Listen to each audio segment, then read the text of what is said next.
To make your St. Patrick's Day better than the rest, your first whiskey's on us. A Bushmills, the best. Just take it to go and send your receipt. Consider it a gift, a St. Patrick's Day treat. Bushmills, the original whiskey. It's 80 miles to Dublin. We have a full tank of gas, half pack of cigarettes, Spencer's in the boot. It's about to rain, and we're wearing sunglasses. Hit it. With the gun.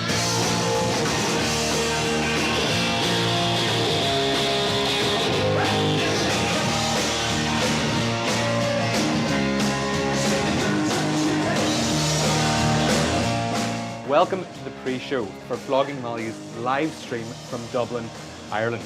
So during a global pandemic, what is the reason that you felt that this was the most suitable thing to do? Well, I think in 2020, in early March, we were already in America to start our St. Patrick's Day tour. We'd rehearsed for a few days, crew, buses, everything was all there.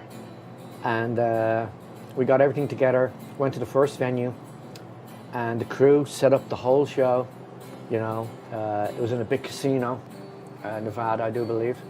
And next of all, we got the call, tour cancelled. And me and Bridget were like, well, we'll go back to our place in Ireland and we'll spend a couple of weeks or a month or whatever in Ireland. We arrived there and it just keeps on going, as everybody knows, it keeps on going, and it's like, oh wow, this isn't going to be over in a couple of months. So we quickly realized that the over 20 year touring life that we had, not just for us, but for our crew, not just for us, but every band, for every crew, it was gone. Yeah. And we did not know what was going to happen. Whistles the wind, blowing my way up, sweeping me back here to stay up. Can winners be losers, running on the same track? Well, some head for glory, others we crash. Well, it breaks my heart to see you this way, the beauty in life as you're gone out. We really, really wanted to do something for St. Patrick's Day. First of all, we had never played Dublin or did a show celebrating St. Patrick's Day from Ireland, ever in our entire history. So myself and Bridie were sitting at home one day and we went, like, well, if we could do something, wouldn't it be great to do something from Ireland? So I called up, you know, Bob and Corey at 5B, our management company, and everybody was really excited about it. But of course, the logistics of that was, you know, this is just before Christmas we come up with this idea, and it was like, the logistics of this was becoming deeper and deeper, how hard this is actually going to be to do.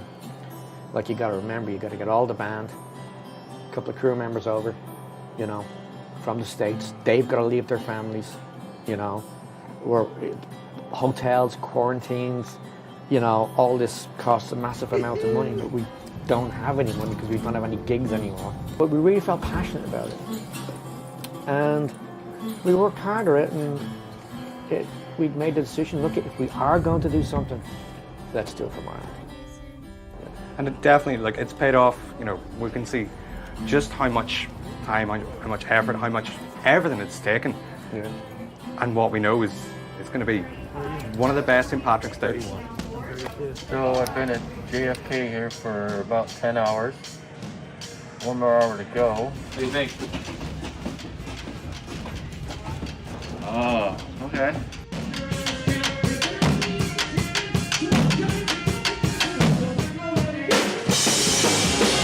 And it was amazing because the crew, they'd never seen the band before.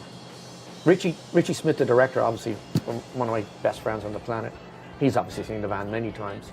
But the rest of the crew didn't really, you know, but they couldn't believe the energy.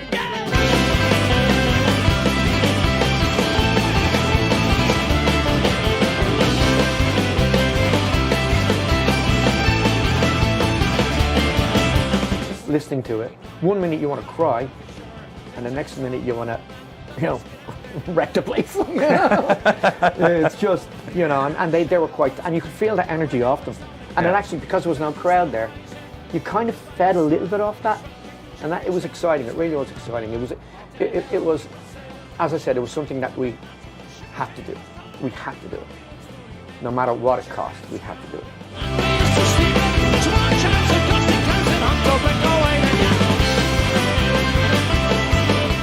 And here we are. And here we are. Yeah. It's been one hell of a journey. Cheers, yeah. Yeah, let's stop mucking about here and get in here. I love it. Cheers. Nice. So, what were the specific steps that you need to take just to make sure that this event came off as safely as we could essentially ensure? Yeah. Well, like all the members of the band and the crew that came from America had like 3 tests. You know, we were doing tests every second day. Yeah. Even when we were in Dublin. Before we walked into Whelan's, we were tested. You know, every day. I'm here in Dublin at a hotel quarantining. It's been 3 or 4 days. I can't remember. I lose track of days. And everything was done. There was a girl there from the COVID compliance agency, Cora, her name was, and she was brilliant. She made sure everybody, she'd walk around Whelan's constantly, making sure everybody was where they should be. Day 6. You felt incredibly safe. You knew that this wasn't just something that, okay, we're going to do this and we get away with this, we get away with that. No, we have to do it properly. It made it even more special, I think, in some ways, because of all that. Yeah. You know, it really did. We all had to be very, very careful.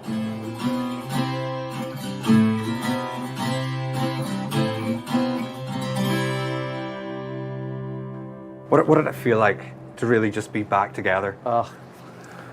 It was one of those instances where you truly realise this is what I love doing. This is your life.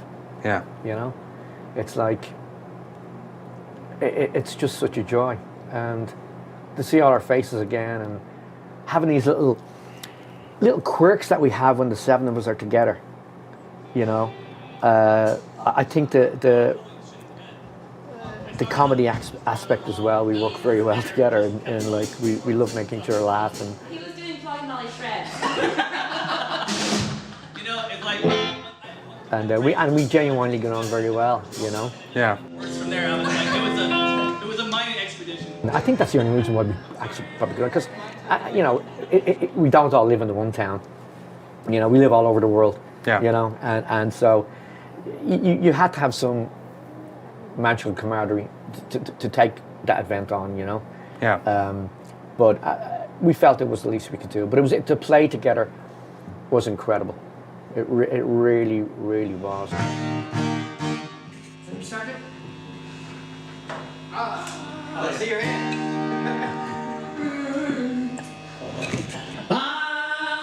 Sailing upon a Jenny keeps on the road and west. Get on the Vita, but the river will be free. Sail away aboard a rig, the moon is full and so away. 7 drunken pirates, 7 deadly sins. Yeah. I mean, look, we've endured a year that Yeah. none of us could have anticipated at all. And now all of a sudden we're starting to see that light at the end of the tunnel. Yeah. And now all of a sudden we can start to see the people that we love, the people that we always listen to. Yeah. Yeah. We can now actually start to see them again. Yeah. It's we've always been conscious. I think most bands have been conscious of that. Like for example, when myself and Bridget did fly back to Ireland, we immediately got off the plane and pretty much the next day we were sitting in front of our fire playing music for our fans. Yeah. And we did that for 10 weeks in a row, our little Fireside session. So we always wanted to keep in touch and make sure everybody's, you know, keeping well and, you know. But to cap it all off, I think with the St. Patrick's Day show has been very special. Now I'm aiming for heaven, but probably wind up down in hell, where I I used to hang out in Molly Malone's, you know? And one night I was playing on my own, and I just was lucky and fortunate enough to meet Bridget there. But it's time I'll take before I begin. 3 sheets to the window, 3 sheets to the window. We were at the bar actually just standing, introduced ourselves to each other, and she says, well, I play fiddle. I was like, what? So I went over to her apartment the next day, and we've been playing ever since. Though heavy, our hearts shall always be. And then like Nathan and you know Scobie and Dennis, they all came down to the pub on different occasions, and we all met, and that's how it really got together, you know. And believe me, not in a room much bigger than this, you know.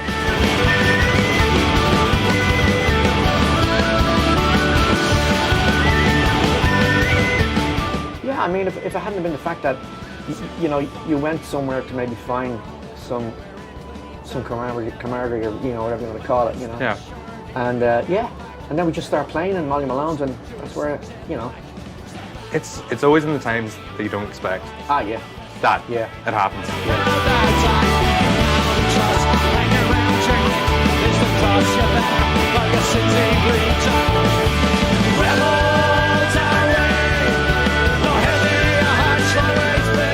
So, Dave, what made you feel so passionate, so distinctive that this acoustic set would really reach out to the fans that really want to get to the true backbone of what Flogging Molly is? Well, I first of all, I mean, you know, 100% of the songs are all written on acoustic guitar. Yeah. So it is a natural process for us, like, to play acoustically.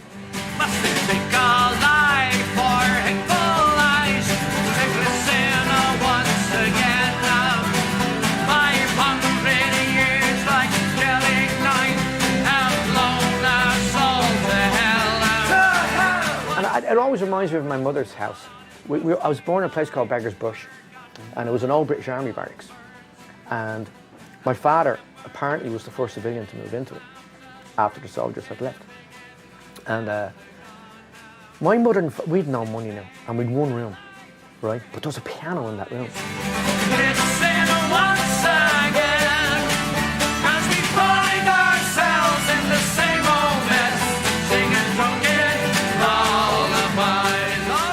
And every Saturday night, my mother and father would go to the pub, and they'd put the money in the back of the meter to keep the television on, right? Because it was a rental television. And they'd put Match Today on, and I'd sit there and watch that. But they'd come back, and they'd bring the whole pub, and everybody would sit in a room this size on the floor. And my mum would sit at the piano, and everybody got to sing a song. And I used to get a spoon, and that was my microphone. And I sat there with all these older people, and I'd get to sing a song. I've always wanted to go back to that room.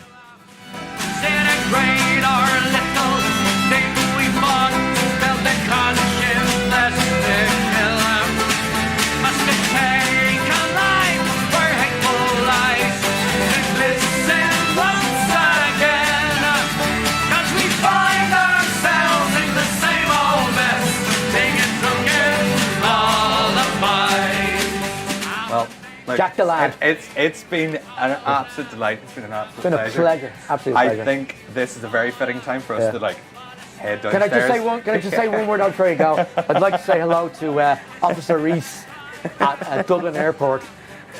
He's a customs officer. You're a genius. You're brilliant. Officer Reese. Chin chin. I just can't wait to see everybody. This is going to be really something special and great. And I'm going to get back to this.